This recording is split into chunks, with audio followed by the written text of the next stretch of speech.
All right, everyone. Welcome back to the Abundance Formula podcast. And I'm so excited today to welcome Rachel Baribeau to the podcast. She is one epic woman, and we're so blessed for her to be here today. So thank you so much for being here, Rachel.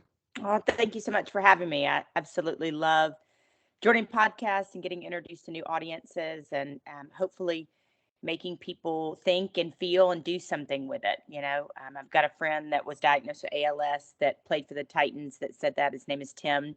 Hmm. And he said, famously said, I can make you think, I can make you feel, but if you don't go do anything with it, then what's that for? So, Hmm. it's a joy for me to get to spread what I feel like God's put in my heart, and hopefully somebody takes something from it and goes and works that into their life and into their soul. Yes, amen. Well, to start off, I love to start with just you telling everyone your backstory so they know where you've come from, some of the things you've been through, and what's led you to where you are today doing the things you have on your heart today. So Yeah. go for it. How long do we have? No, I'm just kidding. Yeah. Right. I just wrote a book, and so it's all in there. And then there's I've Yes. saved a ton for a second book. But yeah, I was a sportscaster for many years. I was just trying literally to keep food on the table and a roof over my head. I mean, I had goals and aspirations. I did want to be a sideline reporter for ESPN. I wanted to do those things for the first part of my career. Honestly, I was consumed by fame. I was consumed by trying to fill the holes in my soul that were void. I had some issues. I had things that I needed to work out with God and with therapy, and I didn't really love myself. And so I had this big, bright, shining career that was going in an upward trajectory. And early on in my 20s, I battled addiction. I'm such a faith filled person because God saved me from that, and I'm here to tell my story. And so I get past that, and I have this metamorphosis, if you will, of really just loving myself. I think so many of us are out there and we are seeking love desperately from other people and affirmation from the world, and I see it every single day just on social media. The things that people are putting on social media, and I can see right through it. It's a desperate cry for people wanting to love them. And so that revolution, that metamorphosis happened in me. And then I became along the way towards the end of my career the first female host on Sirius XM on their collegiate channels. I vote for the Heisman, still one of the few women in the world to do that. Hosted the very first college football playoff, so broke a lot of barriers, coached young women as well. And then in 2016, and I felt like I thought that set my soul on fire, and it did for the longest time. It did. My career, I loved it, but I also didn't realize how much I that was my identity. I was Rachel the sportscaster, Rachel the sportscaster. And in 2016, there was a problem in college athletics, and God made me the kind of person that do something, girl. And I felt like I could do something about it. That at that time, if for the college football fans out there, it was sexual violence, domestic violence, guys getting in trouble, coaches getting in trouble. I mean, it was terrible. And so I gave a talk at FSU in 2016 on purpose outside of athletics. What's your legacy? My own experience, domestic violence. If they were in the room that night, would they have helped? And I thought that I was just going to do a talk and be a sportscaster to the day that I retired, but that's not what happened. I did another one 6 months later, and then I feel like I blinked. But there's been a heck of a lot of hard work in the process. But now we're here 7 years later, almost 7 years, August 26, 2023. And I've worked with 60 plus colleges, many of them yearly. I've hosted multiple national mental health games. I work with Customs and Border Patrol, law enforcement in multiple states, halfway houses, prison ministry, high schools, K-5. And we've expanded our topics. We were talking about mental health before the pandemic even started. This idea of self-love, this idea of soul care, which is deeper than self-care. And what were you born for? What sets your soul on fire? And interpersonal relationships. So it's really just blossomed out. I say if you're alive, age 6 to 96, you need this message. And I train other speakers now. And then I just wrote a book that's coming out June 20th. So all of that, and I'm a bonus mom and a wife, and yeah, I'm just incredibly blessed. That's awesome. I love it. Well, so there's so much I want to unpack with it, and especially, want to dive into your book. But before we get to that, one of the things I want people to hear, because I think a lot of people struggle with this transition. Hmm. So it's easy to be like, okay, well, I don't love what I do right now, so find something else. So that's one Yeah. journey. But then the people that do love what they do, but then feel this drawing to something else, Yeah. whether they don't know if they want it to be monetized or not. Yes. Um, for people kind of in that a little bit confusing phase, I think some people then don't know what to do with that. They're just kind of like, okay, now, like you said, they feel like they have lost their identity. And so then it's almost like they just, no matter how much they've accomplished, it doesn't add up to anything. And so, and again, we're kind of looking, as you said, for this external affirmation of even what who's saying that our career matters. There's people too that are like, they want to be high achieving, they feel called to something extraordinary. Anybody listening to this, it's typically like they feel called to something more. But then who decides what if that's good enough? Right. So what was kind of the mindset, or like you said, there's difference between soul care versus self-care, and I want to dive into that too. Yeah. But what did you have to do within yourself? Or I guess maybe it surprised you. I don't know that you'd planned on all that happening. But so kind of what do you say to those people there? And then, maybe take us through that this was a surprise Yeah. that happened. Yeah. So, I feel like, and people ask me this all the time, like, what's my thing? Like, let's just back up for those that don't know what their thing is. Your thing might end up being something, as you mentioned, that you monetize. It may not. It may be that you're a photographer and you go to, shelters for women that have been abused and take portraits for women and children and get somebody to glam them up and make them beautiful and make them feel beautiful just for a moment in everything that they do. Right. I have another friend, an artist. He has a company called Reflections of Christ, and he said I was a typical, and I'm just using being a photographer as an example. He said I was a, typical photographer, and then I felt drawn to start doing these portraits of Jesus. And he said my whole trajectory of my, my career changed.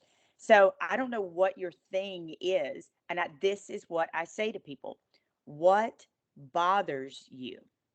And this is like some soul investigation. What bothers you? Because what bothers you doesn't bother me, maybe so much, Hmm. right? Like, yes, we're all bothered by, tornado wiping out a town, but some people have personally been through a tornado. And so, that affects them. And that goes back to a place of what they had to do when they rebuilt. Maybe there's something that you can do in that. And so I always say, 7 years ago, I'm changing the narrative. If it was based off providing meals for Meals on Wheels. And it's not that I don't love old people. I spent my time growing up. I think part of why I am who I am is my mom took me to nursing homes when we were little. But if my thing was Meals on Wheels 7 years ago, I would have burned out because I'm not deeply passionate about old people getting food. And that sounds terrible, but you get the context of what I'm Hmm. saying. Um, People are my currency, and particularly at that time, it started with athletes, and it's really just bloomed out. And so, what I would say to people is, I call this soul homework, and you are the greatest experiment that is so worthy of deeper introspection. And oftentimes we are busy, busy, busy, busy, busy, and busy is great. I don't want to not be busy, but at the same time, busy is often a thing that can get us distracted from what we are, what our soul is calling. So I would start by telling those people, or asking people that are listening, to say, do that deep homework. What bothers you? There's something that bothers you that doesn't bother the next person. And then you say, what are my gifts and talents? What are my gifts and talents specific to me? And how can I use those? Too many people are going out as well and they're serving just to serve. And I don't want to dissuade people from serving. What I'm saying is, find what your sweet spot is, and you'll never stop serving. I was just in Missouri speaking to a football team, not about consent and sexuality, but about commitment and love and relationships. And, because there's great speakers to those other things, right? Like, I am more on the interpersonal relationship side. And I found myself right before I was leaving the hotel room just start to get the butterflies. And I said it in a video. I said, I still have the same butterflies that I had 7 years ago doing this, because whether it's queens I speak to, or kings, or police department, or what, border patrol, or kids, it's somebody's baby, somebody's brother, somebody's son, somebody's grandson. And so if you do that deep introspective homework, you can often find what your soul is telling you. And I think we are just so busy that we don't listen to our soul these days. Hmm. Yeah, so true. And I think when people just start listening to their soul, I think I heard this concept on a podcast recently that like it's very much okay and preferred that you should start small. I think a lot of people think they got to go Yes. big right out of the gate, and so then they don't Yes. do anything. Either they want to be a speaker, they want to be an author, whatever, or they want to do an impact like that. They think, well, then it's got to be some big event. It's like, no, just start with Yes. something small. Start with 10 people, start with whatever, and do that several times, and then see if it's still lighting you on fire. And if that is your sweet spot, like they Yep. just feel like it has to go big straight out of the gate, or you're not doing it right. Whereas really all the people who have ultimately gone big and we're seeing them at that place, they really did it small first. We just don't really hear a lot about those stories because they were small and maybe they didn't sell out this, that, or the other. They Yep. didn't have it, whatever. But that's where they did start. And so You make a I think great that, point. Can I yeah. just add to Yeah. that? You make a fantastic point. I talk about it in my book. I used to wear lashes and I loved them and I wore them for years. And I had this lash artist and she was a bomb.com and I could never find anybody like her. But we were having this conversation and she loves cats and she wants to start like one of those cat cafes. And she was paralyzed, like you said, about the steps. Like, she was like, I can't do that right now. I can't afford another rent. I was like, but you can do X, Y, and Z. You could right now, you're so good. You're such a talent. You could start teaching other lash artists. And then if you wanted to, you're about to buy a house, you could do your lashes out of a home office if you wanted to, or home studio, in a cottage next to you. That's another thing you could do. Thirdly, so I was giving her all these business ideas, and I do that. I've coached on and off for years with people, and we'll whiteboard. We'll Mhm. whiteboard the steps. A baby step is still a step, right? And the other thing you said that was freaking fantastic is that you see people's successes. You, a lot of people won't show you their failures, and I am the person that will show you my failure. I will show you when things don't go right. I've had people pray for me after I lost my mom when I was face down in a prayer closet, and I showed people my vulnerable and my ugly and the other side of the apple that isn't pretty and shiny.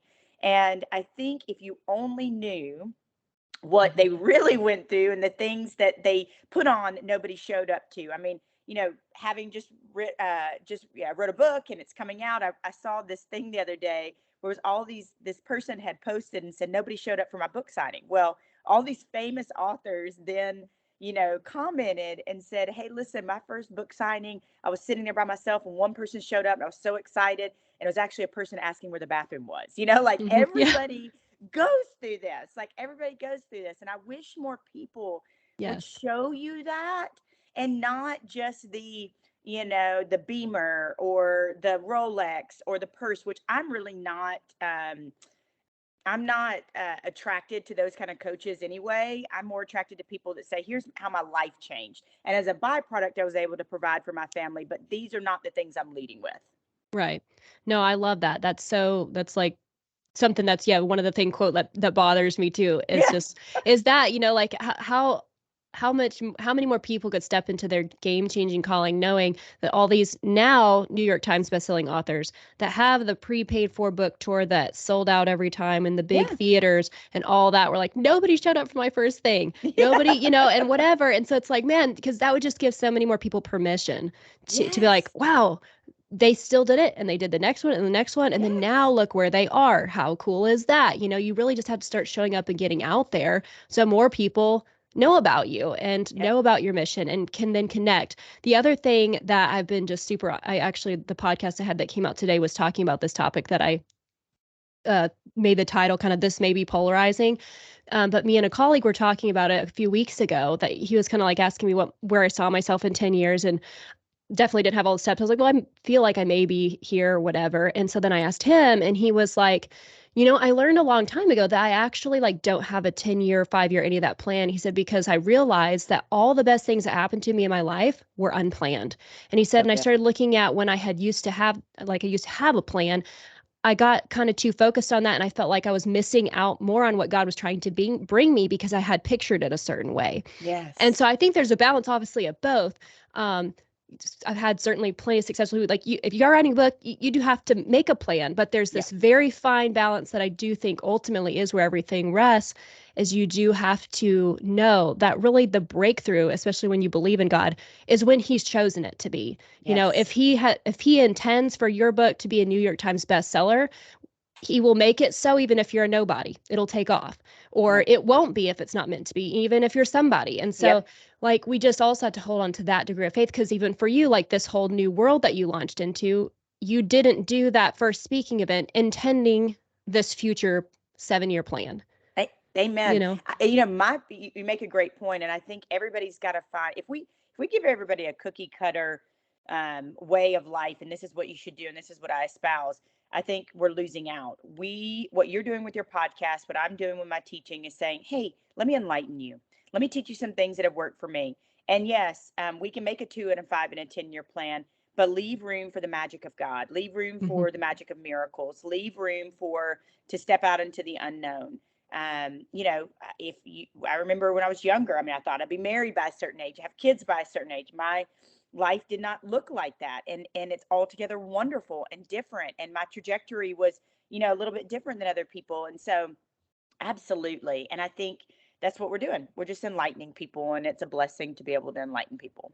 Yeah, and it's just cool to hear stories like yours. You're like, okay, just keep showing up for the things. Like in that moment, that speaking of it might have seemed relatively mundane to you compared to the other successes you'd had. Where like, this is just a little thing I'm doing the side on the side, and it's turned out to be everything. So I think that's cool for people to remember again. And those small steps, like that, probably might have equated as a small step because it wasn't something you thought was going to just rocket ship your career.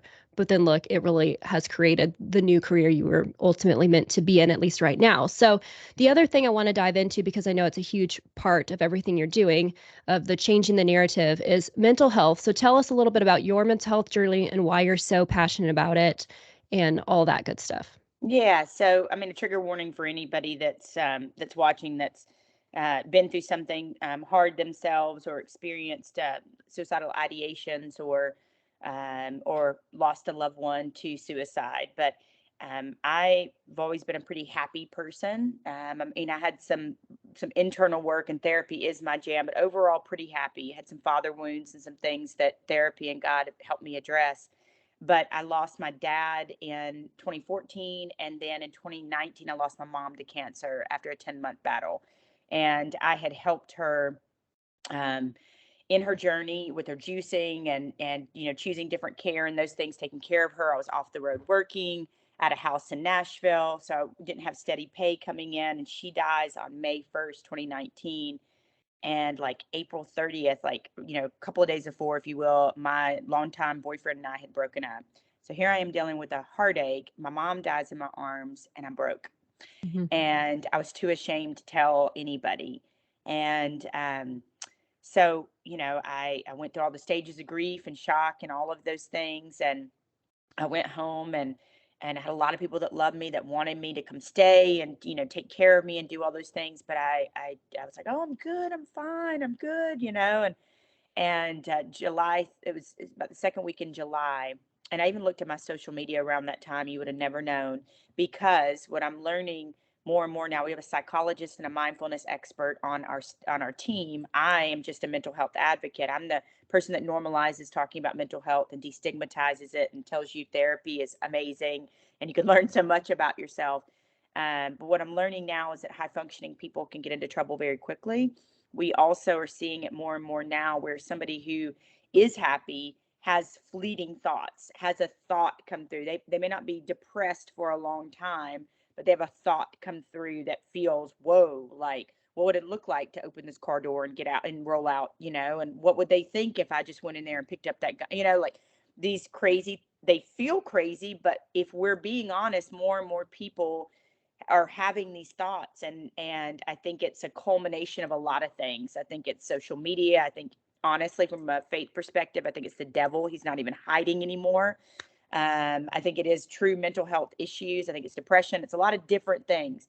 But that night, it was a combination for me of those factors, double heartbreak, and then the shame of thinking I'm going to lose my house, and then also sleep deprivation. I was getting up early for serious shows, and the second night of sleep deprivation, I began to hear people say they heard voices. I heard one voice, and it sounded like a snake in my ear, and it said, "You're pathetic and you're weak, and you can't even keep anything, and no one loves you, and no one stays, and the world would be better off without you in it." And so I believed that, and this is now part of the battle plan. It's facts or feelings. I believe those feelings. I also believe the lie that I could not burden anybody with my problems. And I will tell people this: people would rather share your burdens than carry your casket. Mm. And those are really powerful words. And so I believed I couldn't call anybody. And so I survived somehow through the ideations of picking up the gun off the top of my refrigerator and taking my own life. And whoever I woke up as the next day, like some warrior that had not even existed before, came out of that. And since then, I've been on fire to help people. I've been on fire to carry buckets of water for people that are still in the house and are burning. And I think back now, and I tell people this: I think back now, the things that I almost took myself out of this world for. And one of the things that just blows my mind is I almost took myself out of this world for wood and nails for a house, you know, um, a house, Mm-hmm. a house, right? And my life force, all the people I was supposed to touch, all the things I was supposed to do. And that man I broke up with, I ended up marrying him, and I couldn't get my mom back, like she's somewhere else. She got her healing in heaven. Couldn't get my dad back. And so I think about the things that we go through in those hard moments, and it's mind blowing. And so what happened to a movement that was already very powerful was I began to talk about that night. I began to talk about my own mental health journey and a battle plan for having 3 people that you're going to call, whether you're happy or sad or won the lottery or only have a pack of ramen noodles. You're going to tell them, you're going to call them or text them when you're having a hard time or when everything's going right. They are your ride or dies. I didn't have that battle plan that night. And so that I infused that into the movement, and then it just completely took off. Mm-hmm. Wow, that's really amazing. And I was curious too. So with all that you've built at this point, so there's Mhm. people that are feeling like you said those things. There's so many people that are. Have you run into the issue of like that, yes, all these therapies and these things are so good, but it's also sad that they're also very expensive. Yeah. Yes. So I've found, just because I've had family members that have needed it and it's just too expensive. And it's like, if it's too expensive for us who are doing very well, Yeah. then why then nobody else can get it. Yeah. So like, what do you help people with, or what should people do? Because it is hard when you're in the throes of a place like that to then be like, okay, Yeah. well, there's either free options like going to a church and or Yep. trying different counselors that are cheaper, but a lot of times they maybe aren't quite as good, so you may have to shop around quite a bit. Well, you're in this desperado place, like you're most likely going to give up after maybe trying 2 places. Yeah. So what do you help people with in the area where they're like, well, I can't afford the help that might get me through? Yeah. So there's a couple of different things here. One, if I were to deny that our mental health system is broken, I'd be a fool. It is broken. I had a client that I worked with, that I coached, and she did a little experiment in the state of California, excuse me, state of Colorado, and she called 3 big hospitals, mental health facilities, where there was psychologists and whatnot. And this was right around the pandemic, and each one of them said, we've got a 3-month waiting list. And she said she really like tried to lay it on, like she sound depressed, if you will, sound anxious, and not one of them said, hey, here's an alternative, here's what you should do, here's what you can do, here's who you can call. And she said, what are we doing, what are Mm-hmm. we doing in the world? You did mention, one of the things you can do is you can call a church. You can Google in your area, put your city, your name, low cost mental health services. There are companies like Connect MD with a K, Connect MD, like $30 a month. You can get access. You and your whole family can get access. There's teletherapy. Of course, look, I like you, when I lived in Nashville, I had a therapist, and then I was like, I'm not sure. Am I just talking too much? She's not talking enough back to me. So then I went on this journey of finding other therapists, and then I ended up right back at the one that I started with. It's often a journey, just like life Mm-hmm. is, to find somebody. And then you think, well, maybe I can find somebody better. And then you might end up back with the person you started with. So I think, knowing that it is broken, knowing where we are today, and knowing that we're in absolute mental health crisis, you have to be dogged for your mental health. You have to keep pushing. And I know it can feel insurmountable, and it feels like I just need to quit. This is, so what am I doing here? I can't get anywhere. But if you quit, you rob the world of who you are. You rob the world of all you can be. And I tell people this all the time, you haven't even met all the people you're going to love yet. And that to Mhm. me, like, just gets me every time. Mhm. Like, you haven't even met all your friends yet. You haven't met all the people that you're like going to light up their life, whether it's a compliment in the grocery store or whether like you fall in love with them, like you don't Mhm. know all the people you're going to love yet. So I Yeah. would say to people, I know it's a journey. I know it's broken, but those are some things that you can do. And obviously, if you're in a crisis, you call the crisis, helpline, and you can choose which one you call the new one, or you can call it, the old one. But my point is you just got to fight for your life. And I know what it feels like because I've been clinically depressed. I've been in emotional quicksand. I know what it feels like. But I'm begging you to fight for yourself and fight for your place in this world. Mhm. Yeah, I love that, and I know we'll dive into your book in a minute because you talk about, finding freedom, passion, happiness, even you have to fight for it. Yeah. One thing I did wanna ask really quick, still on the mental health topic, Yeah. I remember you'd mentioned earlier in your telling your backstory, I can't remember how you phrased it, as to, that you had addiction issues or something like that. Yeah. For people that are struggling with addiction issues, how do especially if maybe they haven't found a place, like, someone to work with to get through that, how do you get through that? And even if it's merely to being like we inadvertently sometimes are addicted to those negative thought patterns because it's Yeah. what's familiar to us. So instead of belief, we would still hang on to the familiar, you're not good enough. So just in regards to all of that, how do you help people in that area? Yeah, look, addiction is shame. Addiction is shame, right? Shame and addiction, they're synonymous. You're shameful of what you're addicted to or what's going on. I heard a great pastor and author, I think her name is Nona Jones, said, shame is like mold. It grows in dark places. And so you put the light on it and it eradicates shame, it eradicates mold.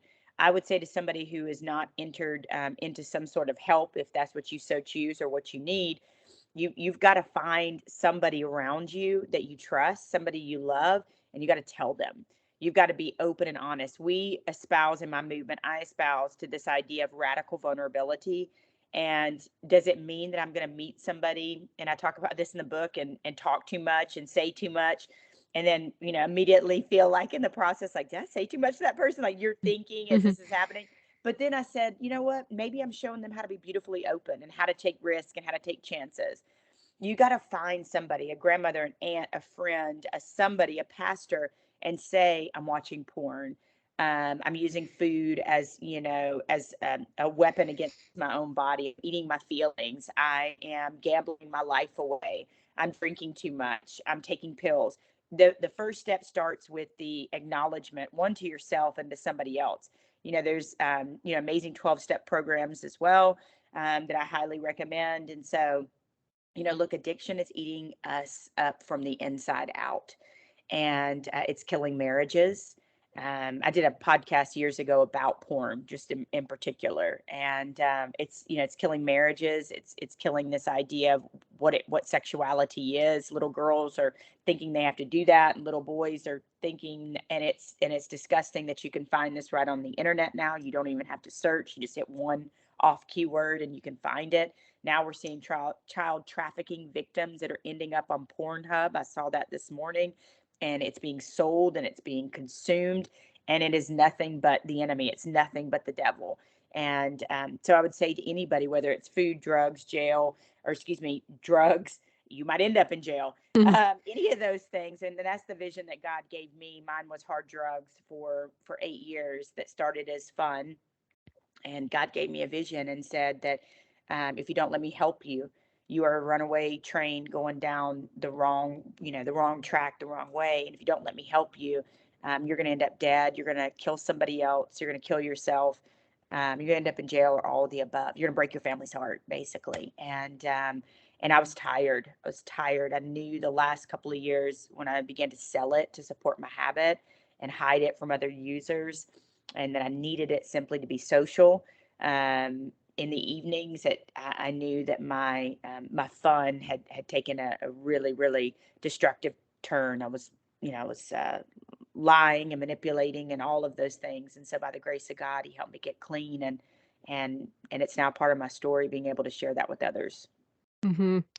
That's awesome just to hear like that not only transformation is possible, but you know, I'm curious about this step where again where people are that they know they need to do it, but it's Hmm. obviously very hard and it's been ingrained into quote who you are at the time. Hmm. Is there any tips you can give to people or just is there just a reality to accept, like for example when they're so deep in this addictive space and they're moving out the things that used to or that they know should bring them joy and fulfillment do truly do not at the time. They Yeah. don't bring them joy. They don't really want to go do the things, go be with the family, go, whatever it may be. Does it just come down to that if you keep choosing that over and over anyways, even though at the moment, like you said before, don't necessarily go with feelings. Yeah. I don't actually want to do that. It doesn't actually go bring me joy. To keep doing it over and over because eventually it'll just snap and change. Or I'm curious about that process. Addiction robs you of all of those things. Addiction is a disease, just like cancer is a disease. You're sick. You've got to understand you're sick, and your thoughts are sick, your actions are sick, you're sick.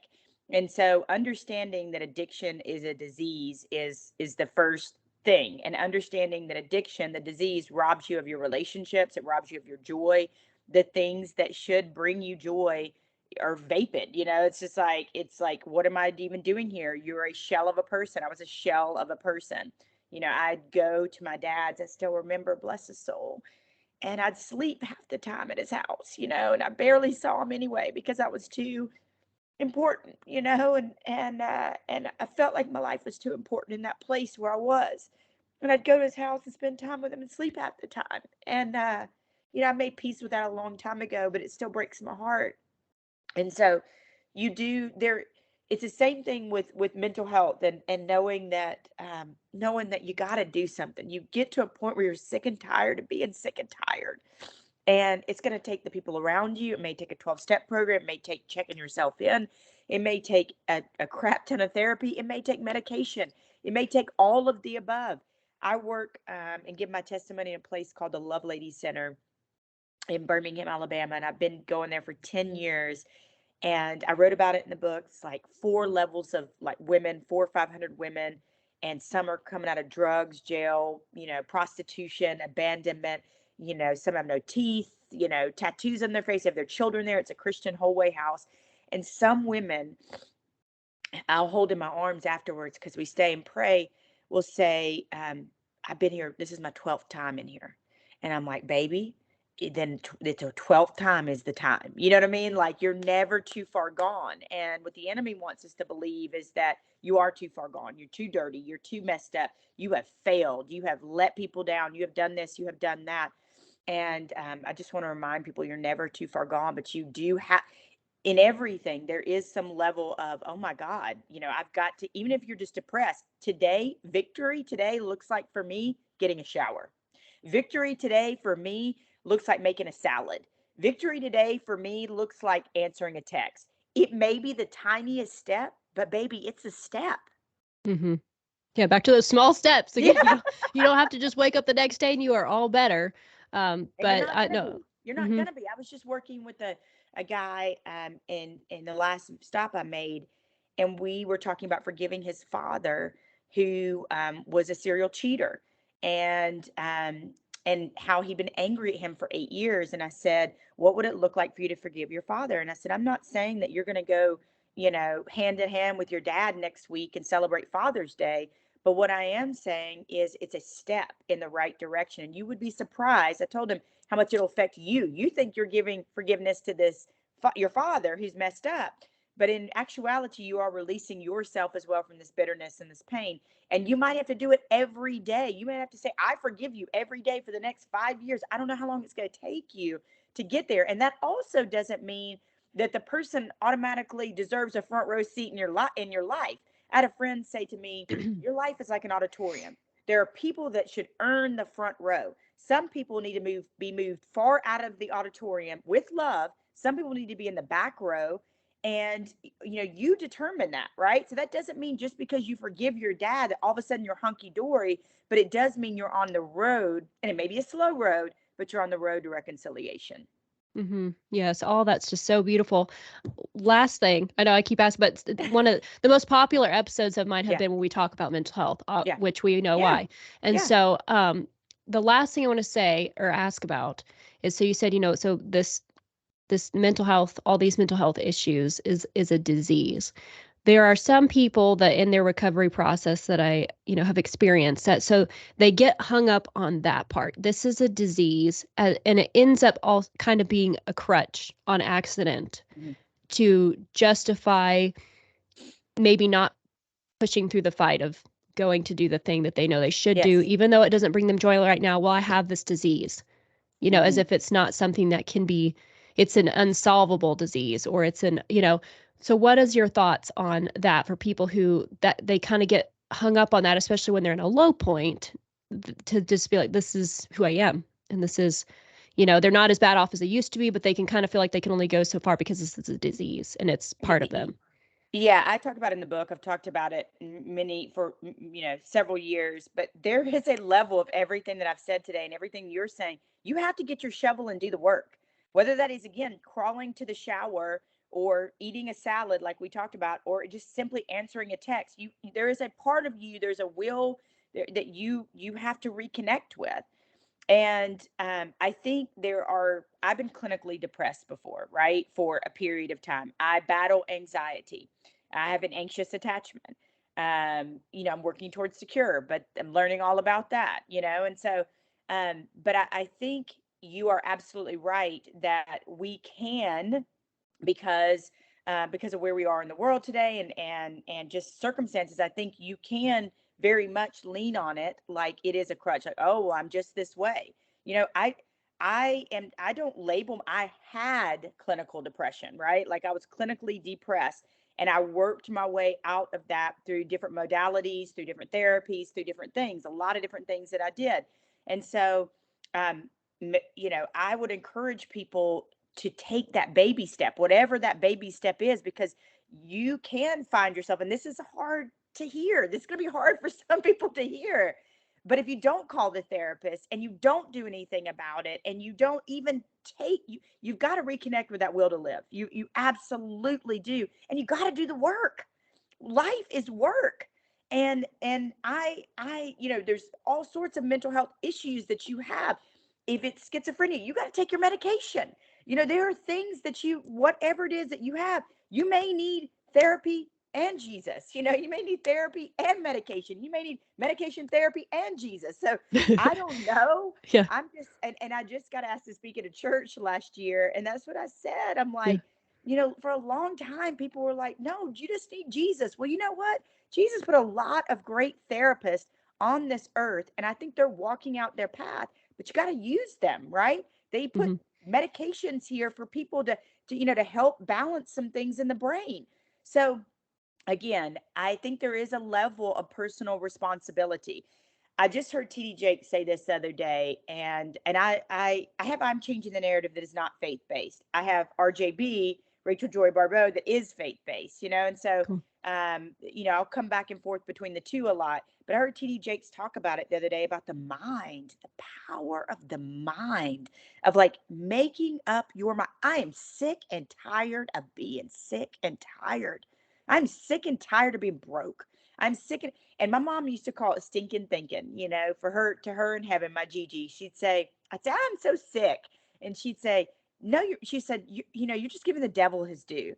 She'd say, I'm sick, but I'm getting well. I'm broke, but I'm working towards getting rich. I'm not in the job I want to be in, but I'm working towards a better one by learning another skill on YouTube at night, or working with a coach, or taking these classes, or whatever it is, right? Like, so you are as limited as you tell yourself you are. And the Hmm. more you tell yourself, I'm stupid, I'm sick, I'm broke, I'm this, I'm that, I can't do it, this is not going to change, the more you are going to be in that bed or in that place for the longer time. So I think there is a level of personal responsibility that if I didn't preach that and I didn't share that, I think I would be really remiss. Ooh, I love all that. I love TD Jakes too. I mean, yeah, he'll just tell it to you. I mean, He I will. love it.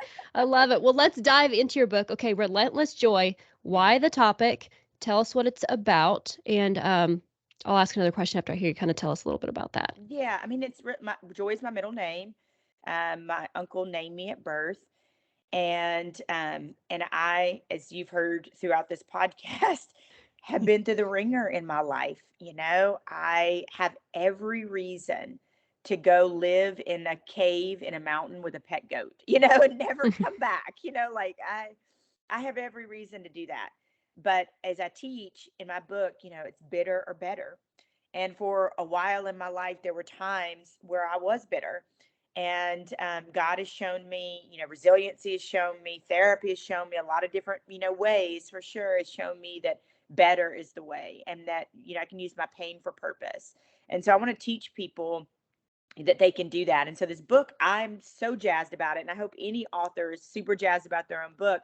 But for me, I think it's super, it's neat, it's different because it's part self-help, part memoir. It's got some faith in it. But even if you're not faith-based, you can keep reading through it. There's a part in there where I say, listen, if you've been church hurt, you don't have faith, you believe something different, at the very least, by the end of this book, I hope you think this Jesus was a really rad dude, and I call Jesus a rad dude, and so, and he is. And so, but at the end of every chapter, there's something called a joy start. And it's like a jump start for your soul, but it's a joy start it's like a jump start for your car, but a joy start for your soul. And so I invite you to take what you just learned in the chapter that I taught through stories of other people, history, travel, my stories, and then apply it to your life, like right there. And then there's some journal space at the end of the book. So for me, it's like, all these different parts blended up in this book with this storytelling that's really, it's really great. Yeah. Oh, that's so awesome. I can't wait. Is it out already or when is the release date? It is June 20th, Okay. but what I Mhm. am learning Mhm. is that pre-orders matter. They matter Mhm. so big time. And so we're working on right now, by the time this podcast is out, I'm sure it'll be up. Mhm. We're working on, if you go to relentlessjoy.com, we bought the website. We're working on some bonuses and some different things of how we have two goals. One, we want people to help us donate books. When I go to a school, like a high school, I want to be able to give away these books to kids that really want them, that really want to read. I also want to I'm going the Sunday after the book is released to the Love Lady, like I talked about. And my Mhm. audacious goal is to give them 500 books. And so if you go to Relentless Joy, by the time this podcast is out, there'll be ways you can donate books, and you can feel so good about yourself knowing that these ladies at the Love Lady, or that these kids at these schools that really want a chance to say, Rachel, I will read it. Like I'll threaten them within their life. You better read that book if I give this to you. But Mhm. just kidding. But Yeah. there's ways that you can partner, and help me spread the word on this book and get it in the hands of people that otherwise might not be able to get it themselves. Mhm. I love that. Yeah. And reading all your stuff too. Well, actually, before we move on, one thing I Mhm. wanted to bring up just because it was kind of perfect that it's called Relentless Joy. I was listening to a really awesome podcast the other day with Ed Milet and Matthew McConaughey, Mhm. and Matthew McConaughey believes there's a difference between joy and happiness. Do you feel Mhm. the same? And if so, what is it? Yeah, happiness is fleeting. Joy is everlasting. It's sustaining. I've had joy. Again, I mentioned it earlier when I was face down in my prayer closet, just wrecked from losing my mom. I've had joy, um, when in the throes of addiction. You know what I mean? I've had joy in the hardest times of my life. Joy is persistent. Joy has our back. Joy is like begging to be noticed. And happiness, I can be happy. I was happy earlier. I may not be happy in an hour, but joy is something that is consistent and there and begging to be noticed. Mhm. Love Yeah. that. And Yeah. so then you have a podcast. I didn't realize you had a podcast called Joy Yes. Starters. Tell us about the podcast. What kind of genres and what's it about? Where is it located? Yeah. You can find it anywhere where podcasts are located. And it's awesome. We do it every 2 weeks. And it's everything that everybody asks behind the scenes, like when I travel, what I'm writing about, what I'm doing, what's happening, the people I meet on the road, like the behind the scenes stories of I'm changing the narrative of the book, of my life. And it's been really well received. So it's the Joy Starters, and you can find it anywhere where podcasts are available, like your great one. Oh, thank you so much. Awesome. Well, we'll make sure we have all that in the show notes as well and link to your book and the website and all that good stuff. So tell everyone where to find you and follow you and all of that as well. Yes. I'm on at Rachel Baribeau on all platforms, LinkedIn, Twitter, Instagram, all of it. And then they can find more information about the movement at imchangingthenarrative.org. The letter I, the letter M, changingthenarrative.org. And I am the person, I love to connect with people like how you and I connected. And I love it. I have best friends that came from literally that came from social media that were in my Hmm. wedding. So I mean, I love connecting with people, and it's like my emails come to me. They don't go to somebody else before they come to me. I read my emails, I read my DMs, and I love it. And then we also have, I'd be remiss if I didn't tell you, we have a little Joy Starters Club that was started to spread joy and notice joy. And it's no www, just joystartersclub.com. And it's the cost of a cup of coffee a month. And you get a journal, a hard journal sent to you. And then you get these a couple of times a week, you get a monthly challenge, and you get these text messages with the theme of the month sent to you. And then we have a meeting at the end of the month. And then we have a separate WhatsApp chat to get to know each other and just encourage each other and share our joy. Because studies tell us the more you focus on, that which you focus on is that which you notice. So we can literally rewrite neural pathways by focusing on being grateful, love, joy, peace. If we're grumbling and complaining and negative and angry and watching the news all the time and all of those things, that is what we're going to notice. But if we Hmm. focus on the things that are light and lovely, we tend to notice those things. Hmm. Awesome. I love it. So the final question I love to ask everyone is, what does living an abundant life mean to you? And if someone were to ask you how they could start to build an abundant life for themselves, what would you tell them? Yeah, I think the abundant life is the same thing of being a joy starter. Like I Uh-huh. think it's really the same thing. Yeah. And I think it's loving fully. I think it's expressing yourself fully. I think it's also loving yourself fully. Oh my gosh, when I started to really love myself enough to know where I have blind spots, where I need help, where I need to work on things, but loving myself enough to giggle at myself and liking being by myself and truly like knowing that God didn't make a mistake when he made me and he didn't make a mistake when he made you. I say in the book, he wasn't like out to the heavenly Panera, the day you were created, Yeah. like, Yeah. because that bread is good. But, like living in abundance. I also, if you're an introvert, I say this to people all the time, be an introvert. Stop trying to make yourself an extrovert. If you're an extrovert, stop trying to tone yourself down because people you said you're too much or you're not enough. Like, be who you were created to be. That is an abundant life. If you think it and it's good and lovely, I chase people down to give them compliments all the time. Like you have beautiful eyes, you have this, you have that. And the other day, my bonus daughter, we were in the car, and this is how I know I live an abundant life and why I'm so grateful to be with you today.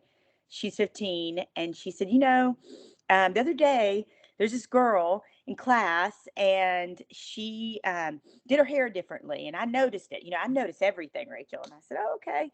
And she said, so, how like you always go back and compliment people and how you're so, you say nice things to people. And I said, yeah. And she said, so I went and told her how much I liked her hair. And you would have thought, like, Hmm. I won like an Emmy, in my soul, man. I'm Yeah. like, okay. I'm like, today I did okay at this parenting thing. And so knowing that I passed that on to my bonus daughter to love people radically and abundantly, like your podcast says, that's everything to me. Oh, I love it. That's so amazing. Awesome.